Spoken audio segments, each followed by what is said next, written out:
اللي عندنا في الروايات أن الزهراء تشكو إلى الله عز وجل ما جرى على أبنائها.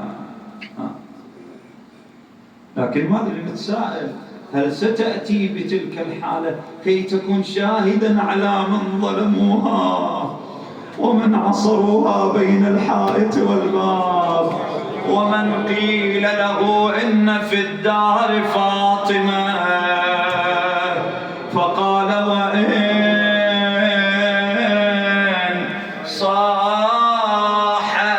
ما قال أبويا بيت أبو الحسنين بيتي، ما قال بالزهراء احفظوها عقب موتي، واخر ظالم لا تسمع الناس صوتي، وهالحطاب عند الباب ليش مجمعينا، بانت اناملها واخذ صوته وضربها وقالها يا زهراء حجرتك لازم نطبها، حط قوته بالباب يا شيعة. الله أكبر الله أكبر. وعصرها وفاطمة تنادي يا رسول الله تكون. خرجت الزهراء حينما أخذ أمير المؤمنين، رجع إليها سلمان ارجعي يا ابنة رسول الله، أمير المؤمنين يقول لك لا تدعين على القوم. قالت لا تلومني لو هاجت أحزاني يا سلمان، جنك ما تدري بالذي فعلت العدوى، لا تلومني ضلع انكسر بالباب قوة، ما قصروا فينا عديمين مروات، جنك ما تدري هالعبد بيا ايش سوى، صقرني المحسن وخلى الجسد نحله، الى ان ماتت الزهراء يا شيعة مكسورة الضلعين محمرة العين، في عضدها كمثل الدملج. ويوم اللي اجى امير المؤمنين يغسلها من وراء الثياب، واذا بصوت النداء وفاطمة وبنت محمد، امير المؤمنين يجهش بالبكاء وهو قالع باب خيبر، وهو فارس لا فتى لم يخف الاهوال، وخاض وقاتل الابطال. لكن في تلك الساعة يبكي أمير المؤمنين، قال لسلمان سيدي ومولاي هون عليك، تأمروننا بالصبر وتجزعون. قال يا سلمان لا تلومني، حينما أردت تغسيل فاطمة رأيت في عضدها كمثل الدملوج، ثم خفقت يدي عند ضلعين.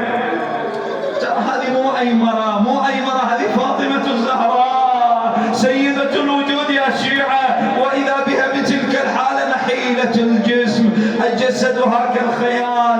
يقول خفقت يدي عند ضلعين مكسورين، نادى سلمان الصبور يا سيدي أمر جرى، قال لما تدري بالذي شبدي دعا مفطرة، من قمت اغسلها شفت ضلعين منها مكسرة. ابيات الدعاء واسالك الدعاء. حينما اقبل امير المؤمنين الى قبر رسول الله بعد ان وارى فاطمة، يا رسول الله استرجعت الوديعة، ارجعت الامانة، واختلست الزهراء، لكن باي حال ملطومة الخير. المعذرة يا رسول الله، حيدر على قبر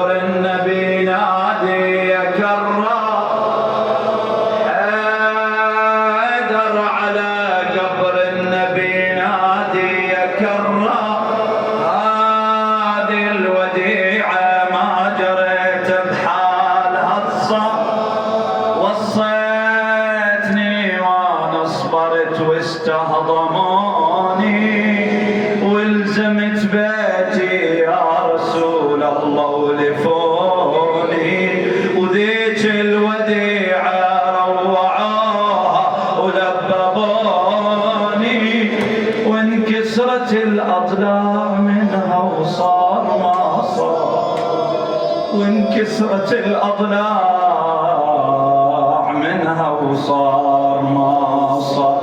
عاشت عقب فرقاك مهمومة وذليلة، ومن كثر تلويع الرجس عاشت نحيلة. تحشيش عدد من مصايبها الجليلة، وكل ما شفت هالحال قلبي يشتعل نار. قال ويلي على الزغرة وأمرها بهم وكدار، قضت عمرها ولليوم ما نعرف.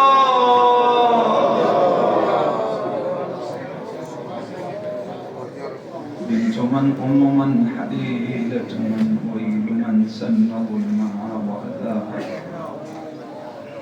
إلهنا وسيدنا بفاطمة وأبيها وبعلها وبنيها والسر المستودع فيها، صل على محمد وآل محمد عدد ما أحاط به علمك، واغفر ذنوبنا واستر عيوبنا واكشف كروبنا يا رب العالمين. من كان بيننا طالب حاجة اللهم فقدها له يا أرحم الراحمين.